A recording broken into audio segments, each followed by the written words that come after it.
century in USA by a group of Protestant Christians who protested against the church.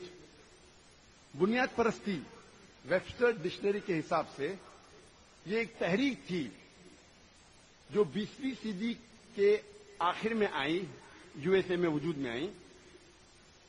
एक ईसाई ग्रोह था जिसने ये मूवमेंट शुरू किया, जिसे कहते थे प्रोटेस्टेंट्स। कैथोलिक चर्च ये मानता है कि बाइबल का पैगाम खुदा की तरफ से है। ये प्रोटेस्टेंट ग्रोह, प्रोटेस्टेंट क्रिश्चियन ये कहते हैं कि सिर्फ बाइबल का पैगाम खुदा की तरफ से नहीं है, लेकिन हर अल्फाज, हर हुरूफ बाइबल का खुदा की तरफ से है। अगर कोई शख्स ये साबित कर सके कि बाइबल का हर अल्फाज, हर लफ्ज, हर हुरूफ, हर लफ्ज, हर हर्फ अल्लाह की तरफ से है, खुदा की तरफ से, तो ये मूवमेंट अच्छा मूवमेंट है। लेकिन अगर कोई ये साबित कर सके कि बाइबल का हर लफ्ज खुदा की तरफ से नहीं है, तो ये मूवमेंट अच्छा मूवमेंट नहीं है। जब हम ऑक्सफोर्ड डिक्शनरी पढ़ते हैं, हमें पता चलता है फंडामेंटलिज्म का डेफिनेशन। ऑक्सफोर्ड डिक्शनरी में लिखा है कि फंडामेंटलिज्म इज स्ट्रिक्ट अडियरेंस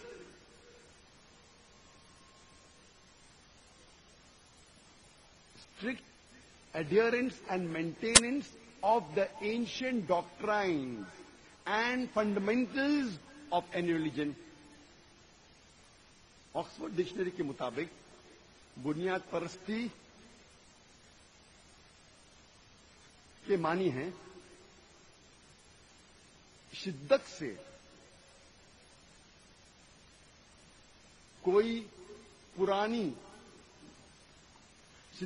कोई मजहब के पुराने उसूलों या बुनियादी बातें पर अमल करना है। लेकिन जब हम रिवाइज्ड एडिशन पढ़ते हैं ऑक्सफोर्ड डिक्शनरी का, तो एक तब्दीली आ चुकी है उसमें।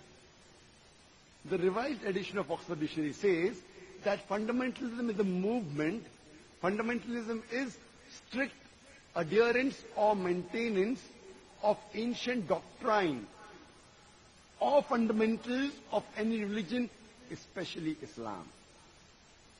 बुनियाद परस्ती शिद्दत के साथ कोई मजहब के पुराने उसूलों या बुनियादी बातों पर अमल करना चाहिए, खुसूसन इस्लाम। ये खुसूसन इस्लाम, specially Islam, is an edition in the revised edition of the Oxford dictionary. जब भी आप सुने ये फंडामेंटलिस्ट, बुनियाद परस्त, आपके जहन में फौरन आ जाएगा मुसलमान। ये लफ्ज का इजाद किया था, वजूद में आया ईसाई की वजह से। लेकिन अब ये लफ्ज इस्तेमाल किया जाता है मुसलमानों के लिए। जब भी आप कोई मुसलमान का नाम सुनेंगे, आपके दिमाग में फौरन आ जाएगा कि वो बुनियाद परस्त है, वो शिद्दत परस्त है। और हम मुसलमान हमारे डिफेंस पे जाते हैं, हम जाते अपने आप को बचाने के लिए। नहीं नहीं नहीं, मैं बुनियाद परस्त नहीं हूं, मैं शिद्दत परस्त नहीं हूं। मैं कहता हूं कि मैं शिद्दत परस्त हूं। I am an extremist. I'm extremely kind, I'm extremely merciful, I'm extremely loving, I'm extremely honest. मैं कहता हूं कि मैं शिद्दत परस्त हूं, मैं शिद्दत से रहम करता हूं, मैं शिद्दत से प्यार करता हूं, मैं शिद्दत से दया करता हूं, मैं शिद्दत से अदल करता हूं, मैं शिद्दत परस्त हूं। मैं ये जानना चाहता हूं कि ये शिद्दत परस्ती इंसानियत के लिए क्यों बुरी है। मैं सही दिशा में शिद्दत परस्त हूं, गलत तरफ शिद्दत परस्ती इंसानियत के लिए बुरी बात है।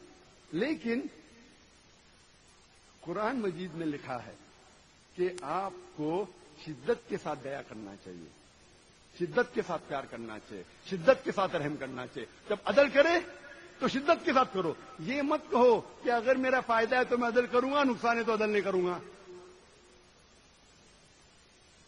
شدت سے عدل کرنا ہر مسلمان کے لیے فرض ہے. ہم مسلمان اکثر ڈر جاتے ہیں, ہم مسلمان ڈیفنس کے لیے جاتے ہیں, اپنے بچاؤ کے لیے, اور ہمارے قرآن کا پیغام بھول جاتے ہیں.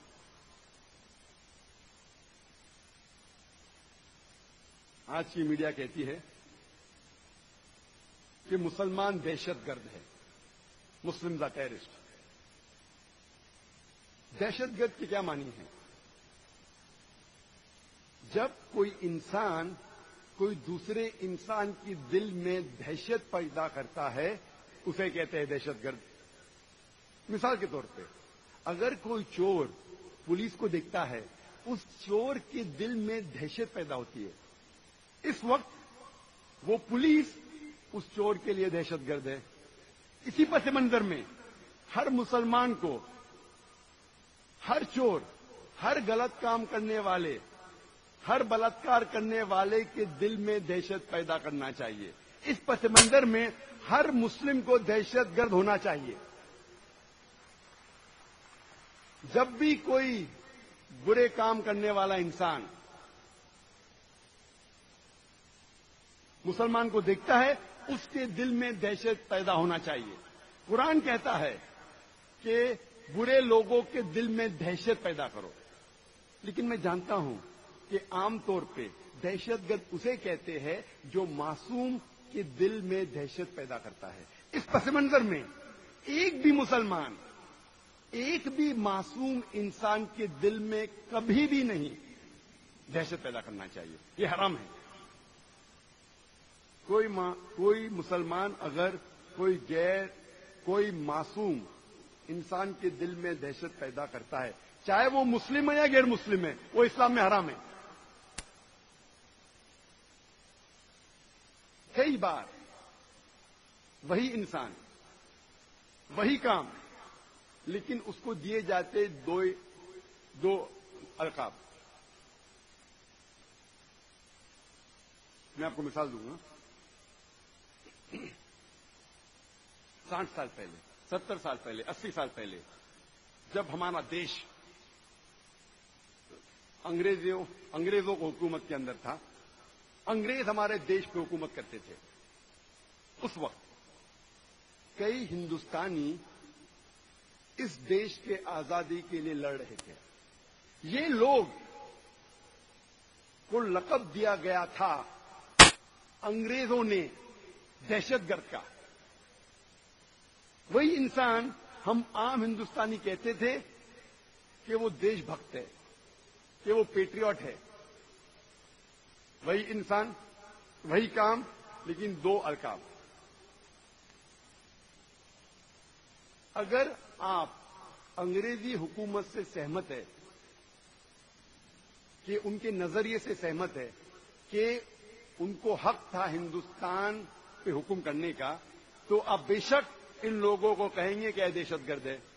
لیکن اگر آپ عام ہندوستانی کے نظریے سے سہمت ہے کہ انگریز ہندوستان میں تجارت کرنے کے لیے آئے تھے, انہیں ہم پہ حکم کرنے کا کوئی حق نہیں, تو آپ انہیں کہیں گے کہ یہ دہشت گرد نہیں ہے, دیش کی آزادی کے لیے لڑ رہے ہیں. وہی انسان, وہی کام, لیکن دو القاب. اسی لیے لقب دینے کے پہلے آپ کو یہ تحقیق کرنے پڑے گا کہ کس وجہ کے لیے وہ جد و جہد کر رہے ہیں, یا کس وجہ کے لیے لڑ رہے ہیں. میں آپ کو اور ایک مثال دوں گا. سن 1875 میں 1875 میں امریکن ریولیوشن تھا. انگریز یو ایس اے پر حکم کر رہے تھے, اور کئی لوگ امریکہ کے اپنے دیش کی آزادی کے لڑ رہے تھے. اور یہ انگریز انہیں کہتے تھے دہشت گرد. اور اس وقت یہ انگریز کہتی تھی کہ دنیا کا سب سے بڑا دہشت گرد ہے جارج واشنگٹن. جب یو ایس اے کو آزادی ملتی ہے वही नंबर 1 दहशतगर्द, सबसे बड़ा दहशतगर्द दुनिया का जॉर्ज वॉशिंगटन, वो बन जाता है यूएसए का प्रेसिडेंट। आप सोच सकते, दुनिया का सबसे बड़ा दहशतगर्द बनता है यूएसए का प्रेसिडेंट। इससे हमें यह अंदाजा होता है कि जो भी ताकतवर है, वो जो भी लक़ब देता है वो इंसान को, चाहे सही या गलत है, वो लक़ब उसे चिपक जाता है और दुनिया उसे मानने लगती है। ये इस्लाम का उसूल नहीं है। इस्लाम का उसूल ये है कि अल्लाह ताला फरमाते सूरह हुजुरात में, सूरा नंबर 49 आयत नंबर 6 में, कि जब भी आपके पास कोई पैगाम आता है, कोई इल्म हासिल करते हैं आप, उसकी तहकीक करो दूसरे तक पहुंचाने के पहले। लेकिन आज की तारीख में जो भी ताकतवर लक़ब देता है, दुनिया उसे मान लेती है। मैं आपको और एक मिसाल दूंगा। साउथ अफ्रीका को आजादी मिलने के पहले गोरे उन पर हुकूमत करते थे। It was called as apartheid system, जो रंग में भेदभाव करते हैं। गोरे समझते थे कि हम सुपीरियर है, हम और आला है, हम ऊंचे इंसान हैं। उस वक्त गोरों ने नेल्सन मंडेला को अरेस्ट करके 25 साल से ज्यादा रॉबिन आइलैंड में कैद कर रखा था, और उस वक्त कहते थे गोरे कि नेल्सन मंडेला दुनिया का सबसे बड़ा दहशतगर्द है। जब साउथ अफ्रीका को आजादी मिलती है, वही सबसे बड़ा दुनिया का दहशतगर्द बन जाता है न्यू साउथ अफ्रीका का प्रेसिडेंट। चंद साल बाद उसी इंसान नेल्सन मंडेला को मिलता है नोबेल प्राइज फॉर पीस। क्यों? नहीं कि वो बुरा इंसान तो और अच्छा बन गया, उसी काम के लिए जिसके लिए उसे 25 साल से ज्यादा कैद कर रखा था, उसी काम के लिए उसे मिलता है नोबेल प्राइज फॉर पीस। सोच सकते, दुनिया का सबसे बड़ा दहशतगर्द को मिलता है नोबेल प्राइज फॉर पीस। ये सारा मीडिया का खेल है। जिसको चढ़ाने का चढ़ाती है, जिसको उतारने का उतारती है। दिन को रात में तब्दील करती है, रात को दिन में, काले को गोरे में, गोरे को काले में। मीडिया को काले को सफेद साबित करना आसान है, सफेद को काला साबित करना आसान है। इसीलिए आप देखते इस्लामिक टेररिज्म तर्जुमा करेंगे तो हो जाता है कि अमन का दहशतगर्द। ये हो सकता है क्या? अमन की दहशतगर्द, इसका एक ही सबूत है, अमन शांति का दहशतगर्दी, मतलब जैसा पुलिस करती है, शांति की दहशतगर्दी।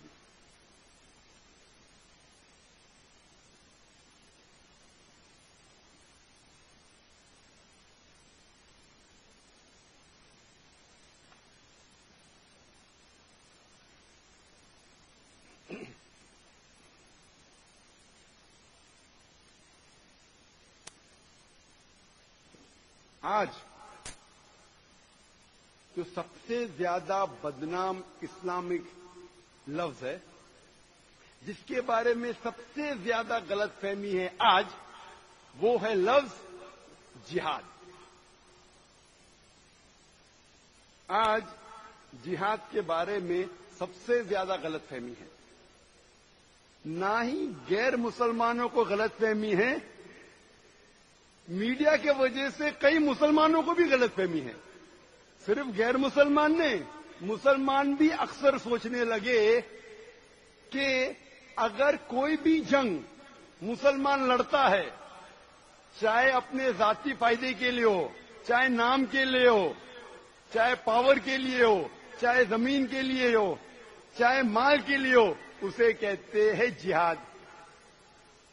इस्लाम में जिहाद के मानी ये नहीं कि कोई मुसलमान जंग कर रहा है अपने खुद के फायदे के लिए, माल के लिए, नाम के लिए, शोहरत के लिए, जमीन के लिए। जिहाद की सही मानी है वो आता है अरबी लफ्ज जहदा से, जिसके मानिए हैं जिद्दोजहद। इंग्लिश में कहेंगे टू स्ट्राइव और टू स्ट्रगल। तो जिहाद की मानिए टू स्ट्राइव और स्ट्रगल, जिहाद के मानिए जिद्दोजहद।